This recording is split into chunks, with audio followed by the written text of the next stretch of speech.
Hello friends, in this session let us discuss about various land reforms measures introduced in India. Land reform measures, they are the very significant and revolutionary measures undertaken by Government of India in the post independence era, having far reaching impact on agrarian structure. An exploitative agrarian structure is slowly transformed into an egalitarian agrarian structure thanks to land reform measures introduced in India. By this process, actual cultivators became the owners of the land. Land reform measures also led to the protection of actual farmers in India. So, this created a congenial atmosphere for agricultural development. Now, let us try to understand what exactly is land reform measures. It is a package of measures to improve agrarian structure, to create a condition for a congenial economic condition for agricultural development. In India, it is a post-independence initiative. It mainly aimed at removing the defects of land tenure system that prevailed in the British period. It provided an institutional framework facilitating agricultural development. It has established the peasants' proprietorship. It led to the end of exploitation of the poor farmers in India. It has narrowed down economic inequality. Land reform measures led to redistribution of land ownership in favor of actual cultivators. Now, the cultivators, they feel themselves a part of rural life. It led to regularization and rationalization of rent. It led to the improvement in the size of land, provided security of tenure to the farmers. It raised cultivators to new heights. It also brought egalitarian setup. Various land reform measures have been undertaken in India.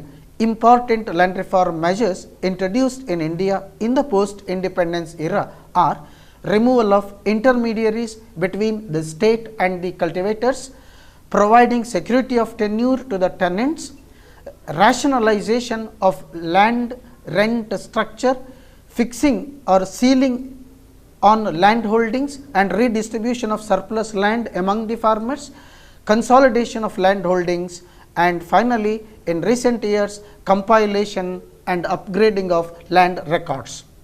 Now, coming to the most important part of land reform measures, abolition of intermediary system. In India, during the British period, intermediaries existed between the actual farmer and the state. They were called jamindars, jagirs, talukdars, etc. They all paid rent to the government, they paid revenue to the government, and they did not cultivate the land. They distributed land among the farmers who paid rent to the landlord.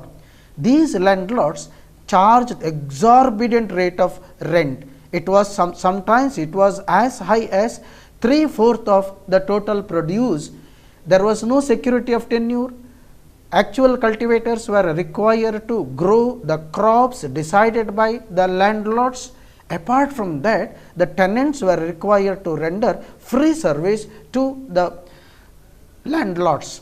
As a result, this system was very exploitative. It was not conducive. There was no incentive for farmers to focus on agricultural development. So, in the post-independence era, the government decided to abolish this intermediary system. Almost all states have enacted laws to abolish intermediary system. By this process, actual tiller of the soil became the owner of the land. More than 2 crore farmers became the real owners of the land. Now, actual farmer becoming the owner of the land created a conducive environment for agricultural development. It led to the end of a parasite class. It led to the end of the so called exploitation of the poor farmers. So, abolition of zamindari system or abolition of intermediary system created a very congenial atmosphere in agrarian structure of India, contributing to the agricultural development. The second important measure undertaken under land reform measure is tenancy reforms. The tenants were exploited by the landlords either by charging exorbitant rate of rent or by exploiting the farmers to grow the crops of the choice of the landlords, no security of tenure, no ownership right, etc. So, the state governments passed the laws in order to protect the interest of actual cultivators, actual farmers of India. The first one is security of tenure, under which the real cultivator was not allowed to evict. He was, as long as he is paying rent to the landlord. Secondly, the government fixed the rent at 1/5 or 2/5 of the produce as the rent. Landlords were not allowed to take more than this. Thirdly, even tenants, by paying compensation fixed by the government to the landlords, were allowed to become the owners of the land. This was a very important measure to protect the interest of the farmers in India.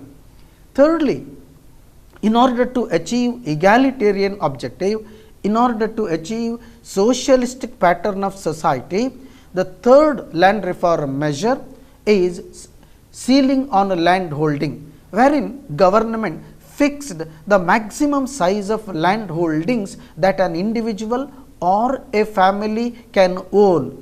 Land owned over and above this limit was declared as the surplus land by the government, and this surplus land was taken away by the government, and this surplus land was distributed among the landless laborers, small farmers, marginal farmers, and so on. The most important benefit of this ceiling on land holding is that it led to equality. It has reduced inequality in the distribution of land. It also reduced inequality in the distribution of income. Land ceiling and subsequent land distribution provided for self-employment opportunities to the landless agricultural laborers. The fourth important measure was consolidation of land holding. All of us know in India the size of land holding is not only very small but also scattered. It was due to increasing population, law of inheritance, fall in the joint family system, decline of village industries, and rural indebtedness. All led to small and fragmented land holding. So, land holdings were uneconomic, led to wastage of land, and farm mechanization was not impossible, led to low productivity, disguised unemployment. Under this measure, small and marginal farmers were allowed to consolidate, they were allowed to bring their scattered land holdings together into a common compact block. This facilitated them to mechanize agriculture and carry out agricultural activities more intensively. The fifth important measure is cooperative farming. To overcome small and scattered land holding, to encourage mechanization of agriculture, to facilitate agricultural development, cooperative farming, different types of cooperative farming were encouraged in India. So, this was thought to overcome the basic problems of small and scattered land holding. However, the success of this measure was very limited. And the last one, in recent years, government has undertaken measures to compile and update land records. The tenants, the actual cultivators having title over the land can avail various government benefits. They can also take interest in agricultural development. So, the government has focused on compilation and updating of land records. Now, coming to the last part, let us understand what are the achievements of land reforms. It has abolished the defective land tenure system, created an egalitarian society, distributed surplus land among landless poor, provided security of tenure, tenants were given ownership right. It has motivated real cultivators to invest and improve agricultural practices. More than that, it made a very significant positive impact on poverty removal. Coming to an overall assessment, land reforms was expected to increase productive efficiency, but in this sphere the achievement of land reform measures is very limited. But on the social front, it has achieved a very considerable degree. It has achieved really egalitarian society. It was in tune with attainment of socialistic pattern of society.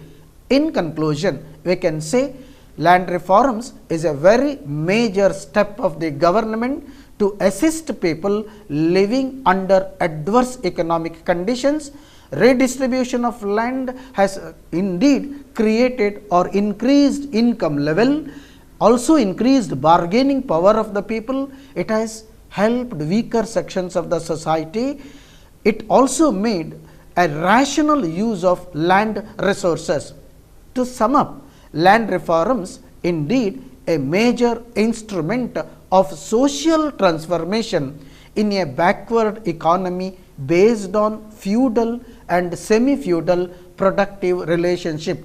But in India, they met with limited success, mainly because of the political and bureaucratic apathy. Thank you.